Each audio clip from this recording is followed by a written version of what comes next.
Alright, welcome to my little victory garden. I am going to try to grow a few things new this year, and a few things I've already done.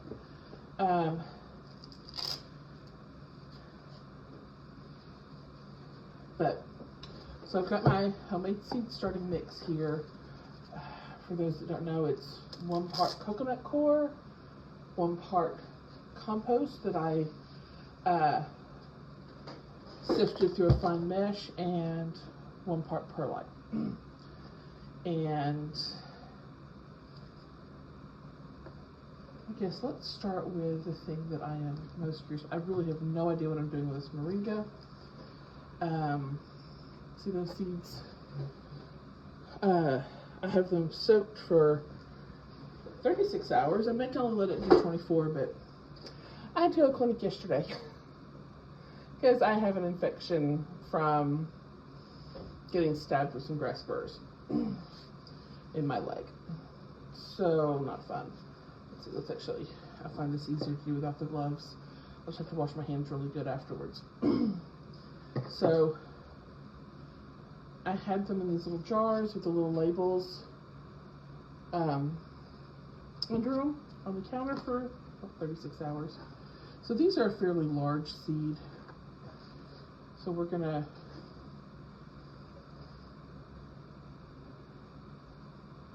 do twice as deep as it is.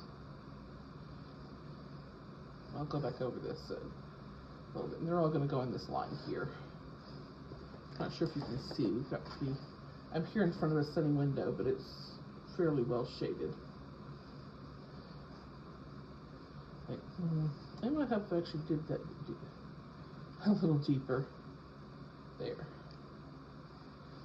And the last one.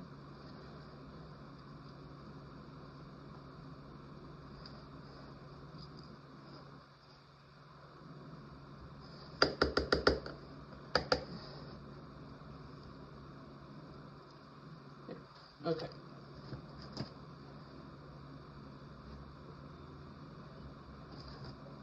And this is rainwater from my rain barrels outside. I prefer to use that when I can. Although when I use the little mister I have over here, I'm just using tap water because I know there's no grit or anything to get in the way of that. And because all I have is the 3 seeds, well, I've got like 2 more that I will try next year. I'm going to do the other side with some chamomile.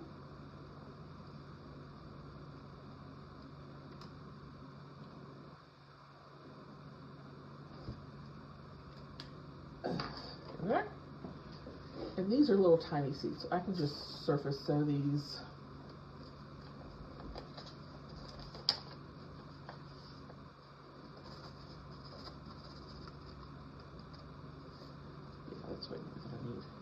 Oh, these are really tiny seeds. Do you see that?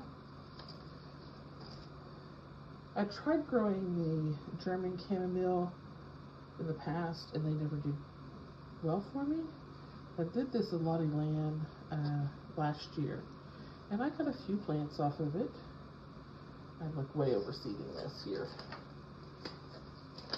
What I have left, I will probably direct seed in the garden. And press them in there gently, and these are the mist. Actually, I'm going to go ahead and top off these moringa.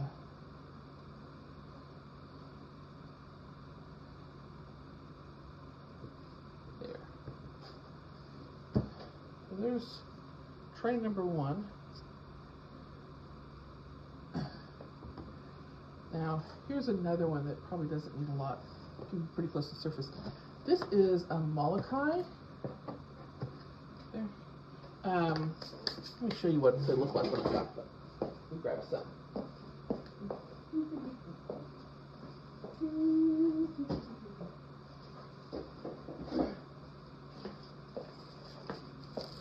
This is what I received. So these were a gift. This and the moringa were a gift from one of my wife's co-workers, And one of these pods has hundreds of little seeds.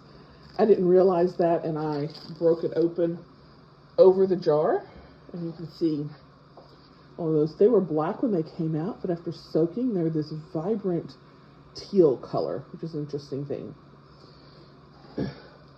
So I'm going to do a full 6 tray of that because I honestly have no idea what these are like, and I'm very curious.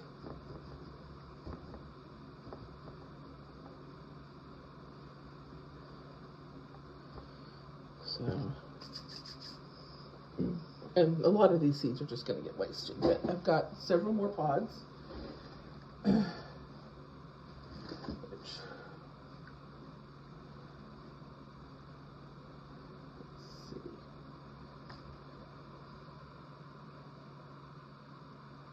I can get them off my finger now that they're all wet. All right, here. There's some. I'm just going to have these things in little clusters and cut back any that are overseeded.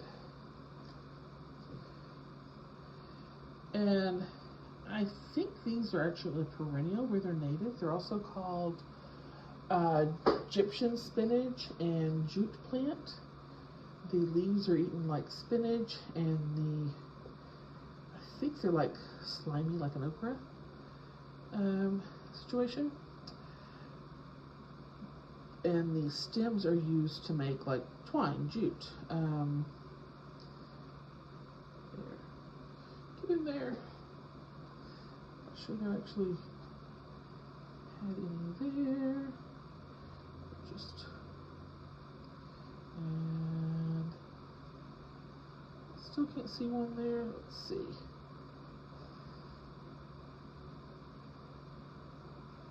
There. Right. Everyone has a few seeds, it seems. Maybe I can't see them after a while. I mean, they're this vibrant teal, and then they blend in the water, and then they blend in with the dirt. Here, I'm just gonna sprinkle a little of this. And I've got this since I'm doing these indoors, to keep from having dirt everywhere. But you can use cardboard, newspaper. I think is traditionally what I used back in the day whenever we still had newspaper regularly. Not because we got the newspaper, but because my in-laws did. They would give us newspaper, and I would use it to make little pots and everything. But newspaper is not as plentiful as it used to be, which kind of sucks. That aside. Okay.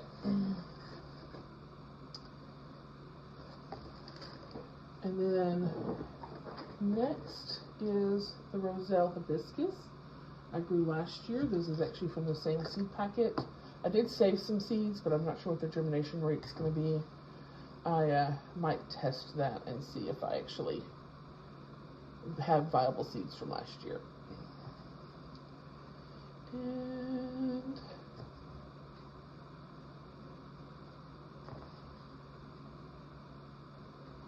let's see.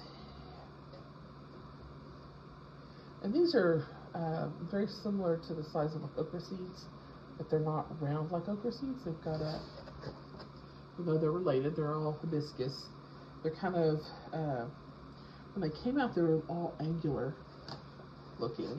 I can see little sprouts already coming off these, I think, or maybe those are bubbles. We'll see when we pull them out.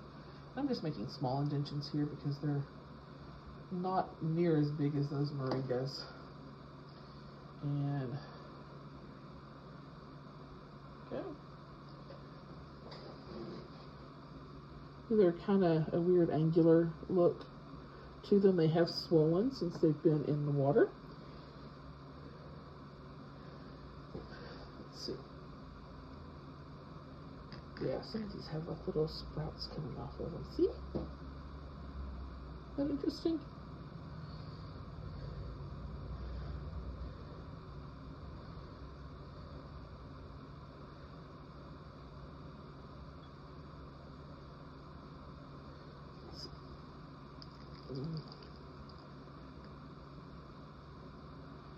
And I'm trying to make a point of getting the ones that have the sprouts, since it looks like those are pretty viable. That one's a little tiny. See that?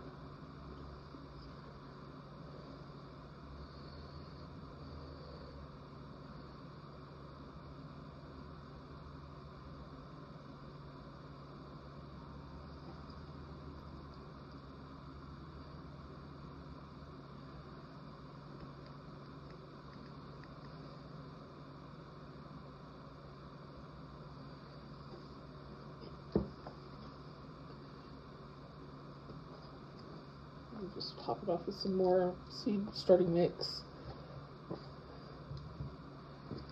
And stick a label in it. Go wash my hands real quick. I know I'm about to be dirty again.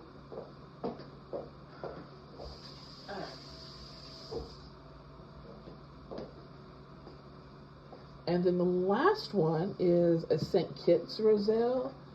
Honestly, I discovered this watching YouTube videos that it's not light sensitive the way this one is. So this one, it doesn't really start putting on flowers until after the fall equinox. So late September. This one is not supposed to be light sensitive. It is your normal days to maturity that I think we're all kind of familiar with. And I might do one more chamomile since I've got the seed starting mix in here.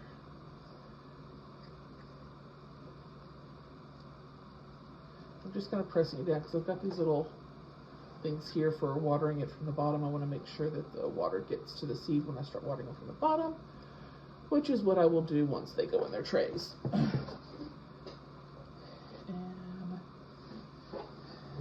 wash my hands again.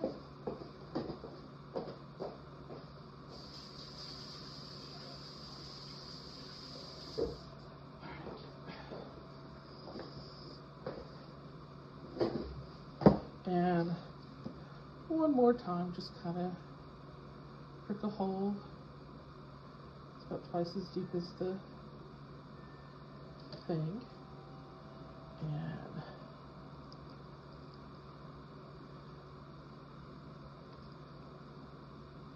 these ones didn't seem to have sprouted like the others, but hopefully they'll be just fine. And yes, I'm pouring it over my seed mix. A little bit of extra water is not going to hurt it. I've got some more out there if I really need to mix it to dry up, because what's outside is very dry. And there.